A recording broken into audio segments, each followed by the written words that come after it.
গাজায় প্রতিদিনই বড় হচ্ছে লাশের সারি। ইসরায়েলি আগ্রাসনে নিহতের সংখ্যা ছাড়িয়ে গেছে ৭৩,০০০-এর ঘর। ধ্বংস হয়ে গেছে বিস্তীর্ণ এলাকা। ক্ষুধার যন্ত্রণায় মানবেতর জীবন যাপন করছে বহু মানুষ।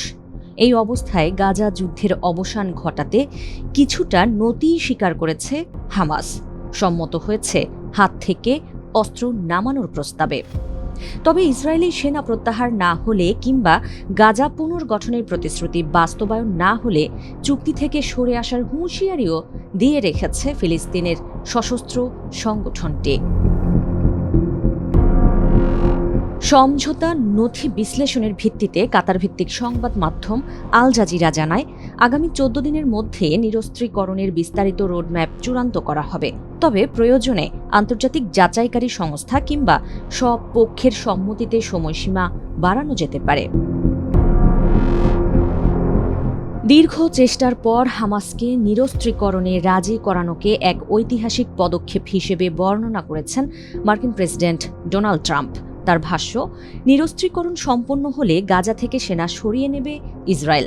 এরপর একটি আন্তর্জাতিক স্থিতিশীলতা বাহিনী এবং নতুন ফিলিস্তিনি পুলিশ প্রশাসন গাজার দায়িত্ব নেবে।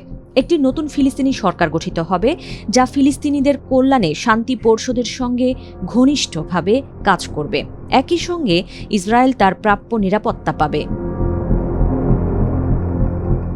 চুক্তি অনুযায়ী প্রথমে ন্যাশনাল কমিটি ও আন্তর্জাতিক স্থিতিশীলতা বাহিনী গাজায় প্রবেশ করবে। এরপর সেই কমিটি অস্ত্রের তালিকা তৈরি করে তা নিরাপদে সংরক্ষণ করবে।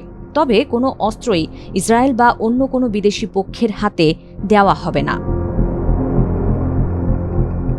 চুক্তি বাস্তবায়ন প্রক্রিয়া নিয়ে কায়রোতে মিশর, কাতার ও তুরস্কের মধ্যস্থতাকারীদের সঙ্গে আলোচনা চালিয়ে যাচ্ছেন হামাসের নেতারা।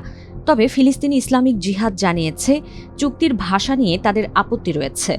অন্যদিকে হামাসের আলোচক গাজী হামাদের মতে, দীর্ঘ ও কঠিন আলোচনার পর এই সমঝোতা হয়েছে। তিনি জানান, গাজা থেকে ইসরায়েলি সেনা প্রত্যাহার এবং পুনর্গঠনের প্রতিশ্রুতি বাস্তবায়ন না হলে চুক্তির কোনো অংশ কার্যকর করবে না হামাস। যদিও হামাসের নিরস্ত্রীকরণ কিংবা গাজা থেকে সেনা প্রত্যাহার ইস্যুতে এখন পর্যন্ত কোনো মন্তব্য করেনি ইসরায়েল।